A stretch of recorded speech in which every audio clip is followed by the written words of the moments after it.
Meu nome é Elis Carvalho, eu sou aluna da Universidade Católica de Brasília e hoje eu vim fazer uma visita ao Conselho Federal de Contabilidade para tratar sobre o tema de perícia contábil.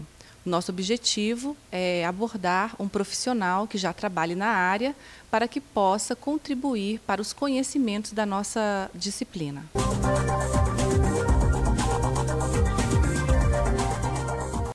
Hoje estamos no Conselho Federal de Contabilidade e o nosso convidado é o vice-presidente de Fiscalização, Ética e Disciplina, contador Sérgio Prado de Mello. O contador atua na área de perícia contábil há 22 anos em todo o território nacional, especialmente em São Paulo. Ele também é formado em Economia e Direito. Perito atual em várias varas da 2ª Região da Justiça do Trabalho, assistente técnico em vários processos da Justiça Civil de São Paulo, árbitro do SP Arbitral, Câmara de Arbitragem Empresarial de São Paulo. Ele é empresário contábil e autor da tabela de correção monetária de débitos trabalhistas divulgada pelo TRT da 2ª Região.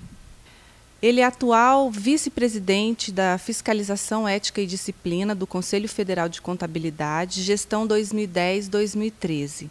Presidente do CRC de São Paulo, gestão 2008-2009. Ele foi diretor executivo do Conselho Regional de Contabilidade do Estado de São Paulo, de 1956 a 1990. Ele foi presidente do Sindicato dos Contabilistas de São Paulo, na gestão de 1999 a 2001. Diretor financeiro da Câmara do Comércio Brasil-Colômbia, juiz classista da 18ª e 29ª Junta de Conciliação e Julgamento de São Paulo e juiz classista do TRT da 2ª Região, de 1992 a 1999. Então, boa tarde, senhor Sérgio. Eu gostaria de iniciar falando um pouquinho sobre a perícia contábil e qual a sua importância para o Brasil. Bom, Elisa, a perícia contábil ela é fundamental em todo o Brasil, em todos os ramos do judiciário, na decisão dos conflitos onde o juiz necessita de um parecer técnico, de um laudo técnico que possa subsidiá-lo nas decisões que ele deve proferir de assuntos que não são da sua especialidade. Então, a perícia é fundamental em quase que na maioria, a perícia contábil é fundamental em quase a maioria dos processos judiciais que tramitam por todos os ramos da justiça brasileira. E quais são as responsabilidades do perito contador e do perito assistente? Bom, em primeiro lugar, é preciso distinguir o que é um e o que é outro. O perito é aquele que é nomeado pelo juiz para desenvolver o seu trabalho pericial junto ao juiz, ou seja, ele é o perito do juiz. O assistente técnico é aquele que é indicado pelas partes, que é facultativo, ele pode ser indicado pelas partes para acompanhar o trabalho pericial. E ao final do trabalho, ele vai emitir um parecer técnico sobre o laudo emitido pelo perito, em que ele pode divergir ou não do trabalho. Obviamente que essa divergência tem que ser sempre uma divergência técnica. A responsabilidade do assistente técnico é igual à responsabilidade do perito. Todos os dois devem abordar no seu laudo, no seu trabalho, questões de natureza técnica. Portanto, todos têm responsabilidade, porque essa responsabilidade reflete, inclusive, perante os órgãos de fiscalização da justiça profissional, como é o caso do Conselho Federal de Contabilidade. Vamos falar sobre a prova, o laudo pericial e os quesitos. O que vem a ser essas peças? Elisa, aqui é importante nós fazermos uma distinção. A perícia judicial, que é aquela executada perante o Poder Judiciário, ela pode ser em duas fases do processo. Pode haver a designação de perícia e a consequente nomeação de um perito para desenvolver o seu mistério na fase de instrução, ainda na fase de conhecimento do processo.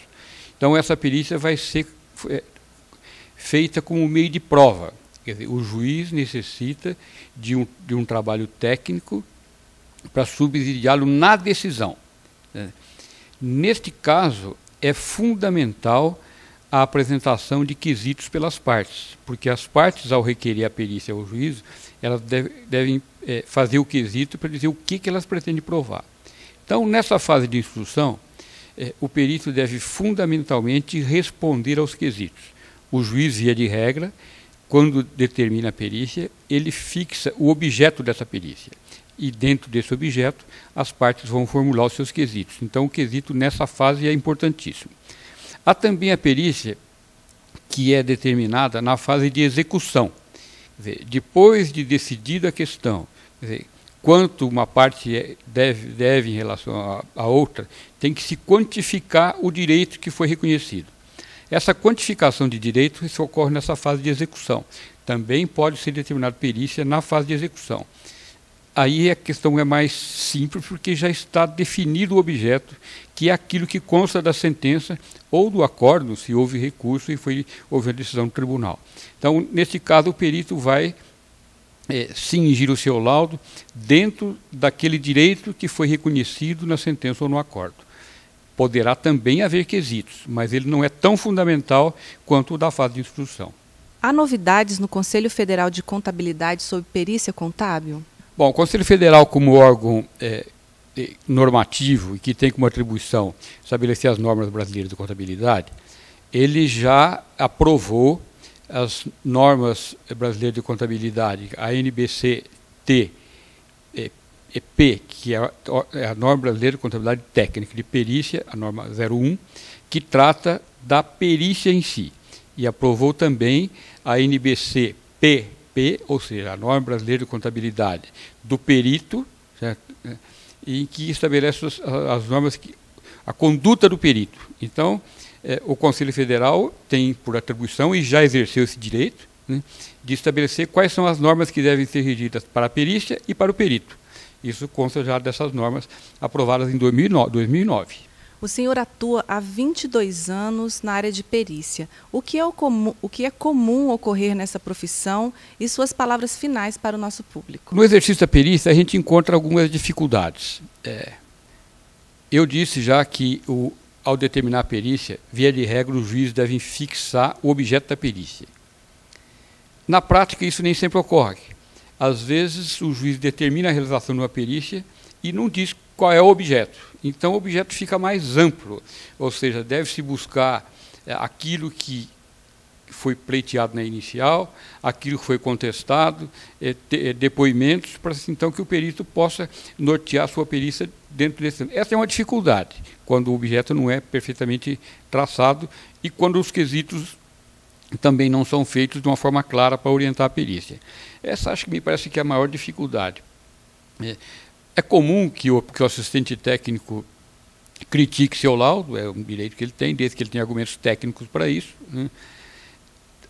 Quando a perícia é apresentada, é aberto um prazo às partes para que elas se manifestem sobre o trabalho pericial, sobre o laudo, e via de regra existem impugnações sobre esses laudos, e o juiz vai pedir que o perito então preste esclarecimentos, então vai prestar esclarecimentos sobre aquilo que a parte impugnou.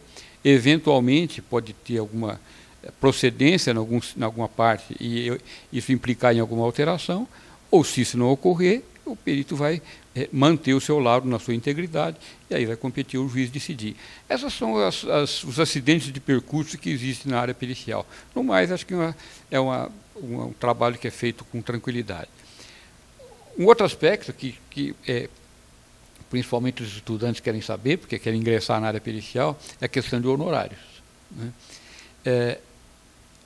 A perícia, quando é feita na justiça comum, assim chamado civil, né, a parte pede a delegação de perícia, o juiz vai pedir, ao nomear o perito, ele vai pedir que o perito estabeleça, arbitre os seus honorários prévios, ele vai então apresentar os honorários, o juiz, ao fixar esses honorários, vai pedir que a parte deposite os honorários, então ele já tem uma garantia de recebimento, que ele só vai poder receber depois de apresentado o laudo, né, que eventualmente, dependendo do trabalho que deu o laudo, ele pode pedir a complementação desses honorários, mas ele já tem garantido o depósito. Isso não ocorre na Justiça do Trabalho. Como na Justiça do Trabalho, normalmente a perícia visa buscar um direito do trabalhador, quer dizer, ela sempre busca, o requerente, o reclamante busca o seu direito, e como ele é hipossuficiente, os juízes não determinam a relação de depósito prévio. Então, o que ocorre? O perito faz o seu laudo, pede a fixação dos honorários, a posteriori, com a apresentação do laudo. O juiz, quando vai homologar o laudo e fixar, então, o quanto da execução, né, ou o quanto ou aprovar o laudo na fase de instrução, que é na fase de prova, ele fixa os honorários. Certo? Esses honorários só vão ser pagos quando houver o depósito do valor atribuído ao reclamante. Então, a empresa, a reclamada, vai depositar o valor que cabe ao reclamante e o que cabe ao perito. Isso pode ocorrer 1 ano, 2 anos, 3 anos, 4 anos depois. Então, para se trabalhar na Justiça do Trabalho, é fundamental que o perito faça uma carteira de processos grande, para que depois de um certo tempo isso entre numa rotina, vai estar sempre recebendo processos já feitos anteriormente. Então, para se trabalhar na Justiça do Trabalho, é mais difícil iniciar do que no civil, por causa dessa questão de honorários. Mas, no mais, acho que é uma atividade prazerosa e que dá satisfação a quem a exerce. Senhor Sérgio, eu queria agradecer, em nome da Universidade Católica de Brasília, pela sua contribuição e registrar a nossa admiração pela sua trajetória de sucesso e de vitórias nessa profissão. Muito obrigada.